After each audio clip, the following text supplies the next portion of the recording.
Hi, my name is Jennifer Robinette, and my secret, not so secret identity is the persistent Aria loving adventure badass. Uh, I want to tell you about my play to win. You can see it on the background here where I'm sharing uh, a screen of playing Minecraft. And actually this time, this recording here is with my daughter, and she was helping me earn some more XP points just recently, and it was really fun. I want to tell you that my playing experience, my play learning experience was kind of difficult. 5 to 8 years ago, I would have never taken a class like this one because I would have thought it was a waste of time, a waste of money.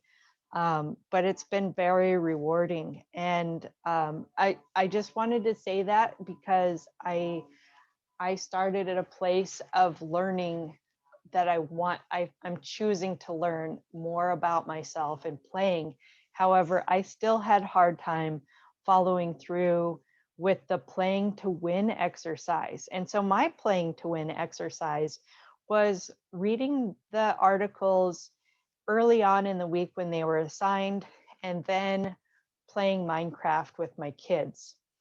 As the semester progressed, I found it difficult to make the time to play, even though I was getting a grade for this. And as we learned from the rat tickler or Jock Panskep, he described how some rats may not have gotten the attention and the playfulness they needed from their parents while they were growing. I believe I had the same experience. I talked to my mom about it, and she was saying how when I was an infant, the doctors told her, and back then it was a little different, that babies need to self-soothe, and so she left me alone a lot while I was crying. She left me alone, and I kind of have a feeling like there wasn't a lot of play introduced at an early age. And so as I grew, as I became an older child, starting around 9 years old, it was expected that I go to work full time when I wasn't in school. So after school and on weekends, and then in the summer, I was working pretty much a full-time job. In the home, play was talked about it was kind of like on a level of morality, that this is dumb. It's a waste of time. It's a waste of money. And so it was really moralized in the house. And I am on my journey from growing out of that, because I do want to become a better person and a better parent. And I think playfulness really helps us expand that.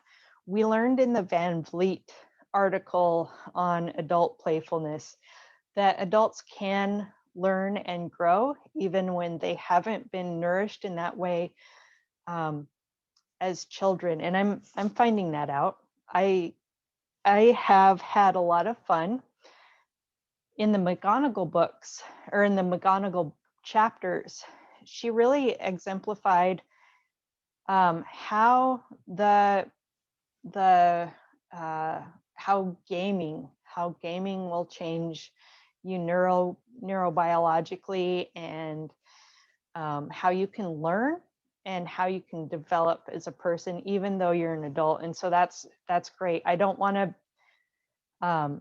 put that kind of hurdle on myself, that just because I'm an adult and just because I had these um, cultural overlays of this is how we raise kids, to be my barrier to developing as a human being in this lifetime. So like I said, my experience learning to play, uh, it's been an up and down. thing. I even have a spiritual practice that is, the guidance is to go on an artist date once a week. And I have a hard time fitting that in. I've read in other articles where, Europeans who take up this artist way spiritual practice have a hard time doing the meditative journaling, where Americans don't so much. And they have an easier time taking up the artist dates.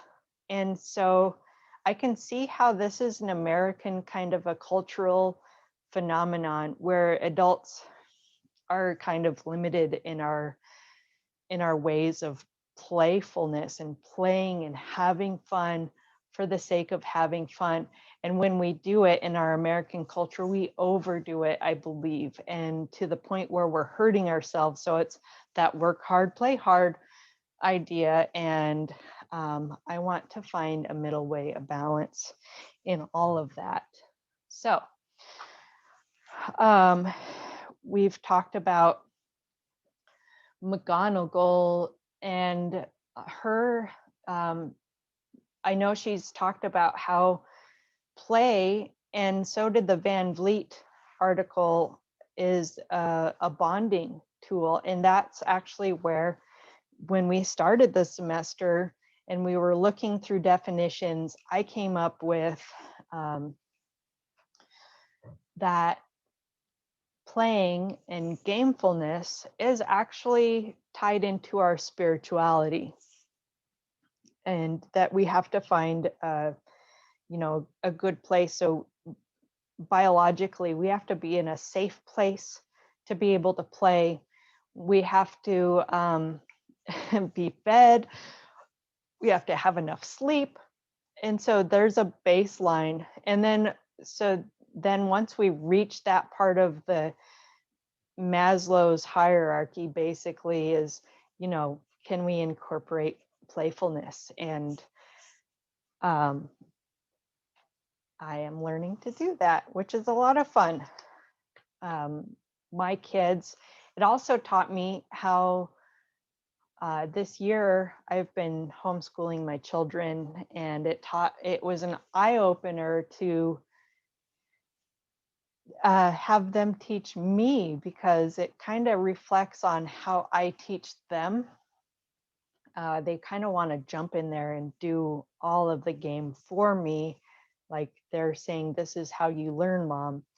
And culturally, that's kind of true within a Yupik culture. We do teach by letting the kids watch. And so we do this practice of putting up fish year after year after year. And it's not until you're an adult that you actually get to put in some real heavy effort on that. So I kind of understand that, yes, that is a little bit of my Yupik culture, but it's also kind of a problematic thing in school, in our Western culture, where the kids have to learn how to be a little more independent. And so then, of course, then it was hard for me to learn how to play this game unless I was playing it by myself. And I did do that, and it was a lot of fun. So as I'm going through this explanation of how my experience was, once I did click on the game, once I opened up the app and started playing it, time actually slips by really quickly, and I don't even notice it, whether I'm playing with my kids or without them. And it's an enjoyable way to, there's some real progress you get to see in creating your world. In the background here, you can see my daughter and I are building a house, and she is protecting my character, my avatar, from being killed by these zombies. And so the power-ups, my son suggested that I watched YouTube videos of people playing Minecraft. And, they've been playing these games since about 4 years ago, and I can't stand these YouTube kids playing video games and then watching the YouTubers play Minecraft. It was so annoying. But I did watch one. I did make it a power up. I couldn't follow through on the watching anymore. It was a really good YouTube. It was very basic and it showed me the steps on how to graduate as I played alone without my kids. And because I was kind of confused, what's the point of this game? I don't even know what I'm trying to do. And that's where that YouTube video became helpful. Is okay, now I need to mine. Okay, I need to cut down some trees. Okay, now I know how to craft. And so it graduated me through those very basic levels. Other power-ups I used were, visualization. So in the morning, I would visualize actually getting to make some time doing the assignments. And that helped a lot. I think visualization helps in life in general. And then here, you see, I'm in my room. I actually started these recordings out in the living room, but it's just too busy out there. So the other power up I made was making my own study space where I can have a space that's quiet and I can actually attempt to finish or read or whatever it was that I needed to do to focus on my assignments. And another power up was I thanked the people that I wrote a deep thinking response to. And I'm not sure if it did anything for the other person receiving that thank you, but it felt really good to be gracious about the other person's thoughts. And it started me off on a good foot, and it helped me not just be there to be in a space of arguing. I think when we can't see faces and we can't know the person, we get into that space of this might not be a real person. And so learning how to be grateful to those who are willing to put their thoughts out there rather than finding disagreeable ways to disagree with them, or just being disagreeable to be disagreeable because we're on the internet and we're not going to hurt anybody's feelings because they're not real, helped me prepare myself to be the best human I can be. And another power up I did was set an hourly alarm. And this was to get up and stretch because I am working full-time at home and then I'm homeschooling and I feel like I'm just kind of hunched over a laptop all the time. So to get up and stretch is really important, and I gotta do it right now because I'm thinking about it. But the hourly timer was a little bit tough, and it was twofold. It was to help remind me to stay off the social networks. I love watching YouTube, not the Minecraft YouTubes, but other YouTube videos. I love watching them, and it cuts into my time as a student, as a parent, as an employee, and just living life rather than watching other people live it. So for that reason, the timer was good, but the timer became kind of burdensome. So I did use it for 5 days. I found it really helpful on those days, but it was kind of, it kind of just annoyed me more than anything because I don't like the tones on my phone, no matter which one I find. And I'm looking through my list to see what other power-ups I used. Yeah, and so and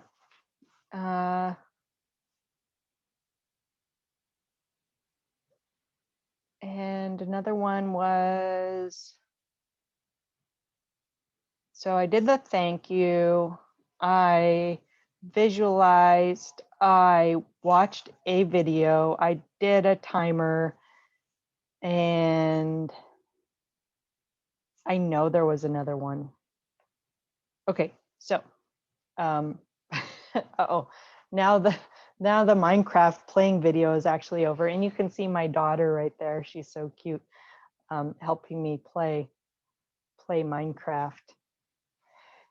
I think I am done talking about my answers. I think that I am going to keep playing Minecraft. It is a lot of fun. It is so much fun bonding with my kids in the way that they want to. And I'm getting a phone call, and the phone call was getting rushed into me. And this is just the time of the pandemic. I am not going to make another recording because I have done this so many times, it's kind of embarrassing. I guess, what were my obstacles? Obviously, this environment, and my attitude towards play. And I did incorporate allies. I did ask for help every once in a while, and I kind of told on myself for not using my power-ups all the time. And so to my allies, I didn't try any adventure parties. I did become more gameful by 4 points. So I started off with 90 and I ended up with 94 points at the end. I think it just made my mindset a little more positive towards myself. And so then I was able to give myself some better scores here and there.